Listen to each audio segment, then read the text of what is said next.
Welcome back to Bay Area Vista. I'm Janice Edwards. Mike Robbins grew up in Oakland with a dream of playing professional baseball. He graduated from Stanford, then was drafted into the minor leagues for the Kansas City Royals. But then he blew out his elbow with a pitch that changed his life forever. It also changed his perspective on life.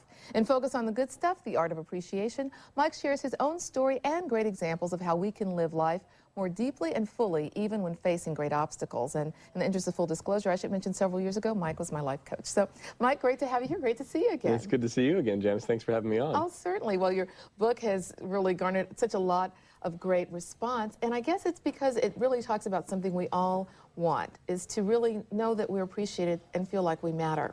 But negativity is one of the big things that you talk about in the beginning that gets in the way. So give some examples of how negativity tends to affect our culture and our perspective on our lives. Well, I think, you know, we see it everywhere, right? I mean, sadly, often on TV or in the newspaper, it's around us. Often in the corporate environment, I work in a lot of organizations. I get hired to come in and speak, and even in our own lives and for ourselves personally. You know, talked about my baseball career, and I had a lot of negativity going on in my head all the time as I was constantly really hard on myself in my attempt to be successful.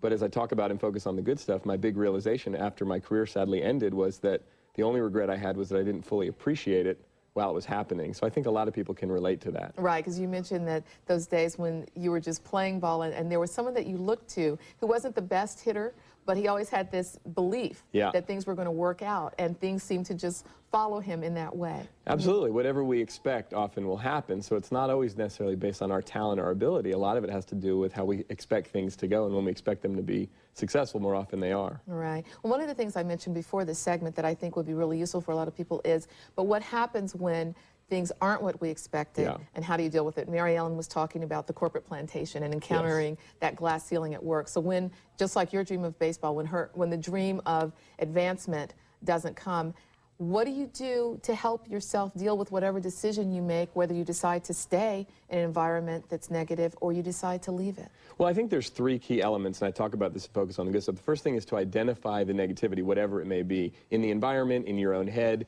and just be honest about it, right? And then once you identify that, the second thing to do is start to get the support that you need from people around you, or maybe it's some kind of internal spiritual belief that you have, but something you can lean on so that you're not just dealing with it alone. And then the third thing is really about choosing how you want it to be. And that has a lot to do with our thoughts and our words and ultimately our feelings that we have more choice over than we often think we do.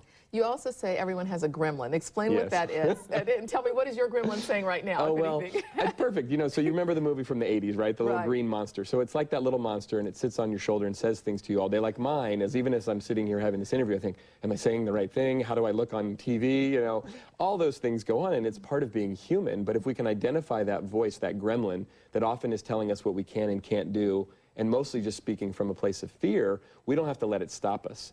Because even if I've got it talking to me right now, it doesn't necessarily have to stop me from talking to you or appreciating, enjoying having this conversation, just to notice it's just that negative voice in my head. And so it's better to notice it as opposed to suppress it, because then you acknowledge it and then that gives it less power? Exactly. It's kind of like, you know, that great quote from Carl Jung that I talk about in the book, what you resist persists. So what I say to people a lot is that we've often given the keys of our life over to our gremlin. You know, you think of it work. You think to yourself, I'm not going to volunteer for that job or that assignment or, you know, that project because I can't do that. It's usually your gremlin saying that. Or maybe you want to ask someone out on a date and you think, oh, I'm not going to ask them. They might say no. That's your gremlin talking.